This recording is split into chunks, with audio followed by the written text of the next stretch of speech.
New Englanders, we are going to get to this potential snow that's moving through New England, but there's another concern that you need to know about beforehand, and that's the potential for ice on Tuesday morning if you're going to be traveling on that day. Here's the deets. And don't worry, we're going to get to the Thanksgiving snow right after that because it has entered the graph time frame, and I like what it's saying. These purples are winter weather advisories, and these are because of some potential for ice on Tuesday morning. Far southern and coastal locations look like they're going to luck out on this. The advisories for mixed precipitation, sleet accumulations up to 1/10 of an inch, ice accumulations around 1/10 of an inch. So we're talking sleet and freezing. The further north you are, like across the far north in the mountains, probably mostly snow. And it says, although the ice will be light, the freezing rain is expected to fall on cold, bare pavement. This will lead to the potential for glaze ice formation on untreated roads, leading to extremely dangerous travel conditions. Basically, if you need to travel anywhere on Tuesday, don't do it first thing in the morning. Give it a minute. Here are the locations to be concerned with in Vermont. We're going to go ahead and play through the graph model quickly. And there you see those pinks starting to come into the northern country. This band of rain move through and then clear out. Looks like the nice thing is that it'll come in pretty quickly and we kind of get a good shot of it and then it's over with. So let's talk timing. This is 6 a.m., 7 a.m., 8 a.m., 9, 10, 11, 12, 1, 2, 3, 4. This is absolutely happening because I'm supposed to be somewhere at 7 a.m. tomorrow. Just remember, this is the first slippery day so far this season. It completely coincides with morning traffic during a holiday weekend. Just know that this could potentially be very impactful. By the afternoon, this should all move over to rain and things should be okay from then on. So if you can postpone any travel you have until after lunch, just to be safe, let's go for that. And remember, this is for the northern locations. We're not talking the higher population dense places of the southern locations through southern New Hampshire or anywhere through Mass or further south than that. Now let's talk about Thursday's storm.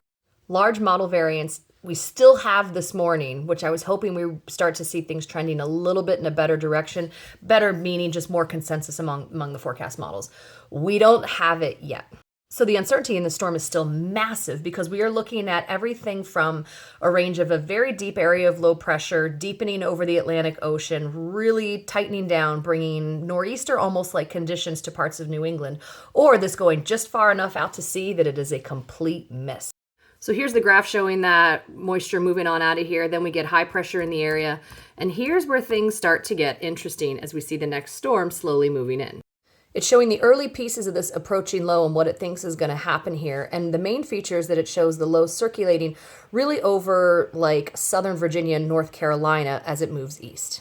This is the GFS model, and if we take a look at that, we see that same trailing location of the low pressure, but it keeps a lot of the precipitation a lot further south, where the graph is already showing like snow showers crossing through northeastern Pennsylvania, southern New York, and southern Vermont. This is the situation that would be basically a miss for most of New England, and I think the GFS is taking it a little too far south. The Euro model likes to quote Jurassic Park and say, hold on to your butts, and it shows that low passing through northern Virginia, which is totally a different track, which gives this a much more spicy solution for a lot of New England. It's possible, but I think that solution is just a hair too aggressive. The Euro AI model, once again, good with large-scale conditions, not good at forecasting small-scale things like precipitation amounts.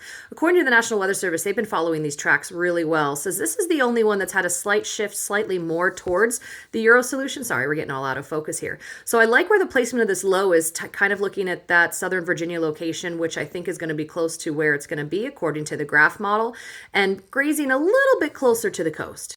The GFS AI model has things a little bit further south than the Euro. I'm going to show you the Euro's snowfall forecast maps, but once again, I think they're still a little too bullish, but at least I think it's going to help to bring some clarification as to where we're talking about there being snow and not. So here you go. Take this with a massive grain of salt. Coastal areas, fine. The entire east half of Massachusetts, fine. Everywhere but the northwestern part of Connecticut here, fine. But as you can see, there's definitely some chances of snow through here. And the gradient, I think, is going to end up being pretty tight. I mean, we go from almost no snow here to, what it says is 9 inches. Once again, I think that's way too high. But wherever this low sets up is going to make a big, big difference in where this gradient is. This isn't a lock-it-in scenario, which is the one that brings the big, big storms. And here we are 4 days out, and the models don't really agree on where that low is going to pass. If that low passes 25 miles more to the north, then we may not see any snow at all, except for the northwestern corner of Massachusetts and locations further than that. But everything south of there would absolutely disappear.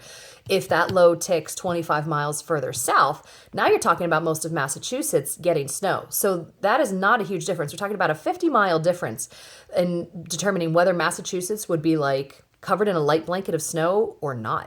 And this is why you can't count your chickens before they hatch. It's why you can't go into this too early. Now, some storms, we have a lot of certainty. At this point, we have a lot of confidence. This just isn't one of those because there's too much variation in the models. It's just not a very stable situation. The forecast changes a lot with small changes in what's going on right now. I will do another update again on Tuesday morning unless I'm seeing something very, very drastic tonight here Monday evening that makes me think I need to update everyone on either the ice accumulations that we're going to see on Tuesday morning or what's happening with this Thanksgiving snow.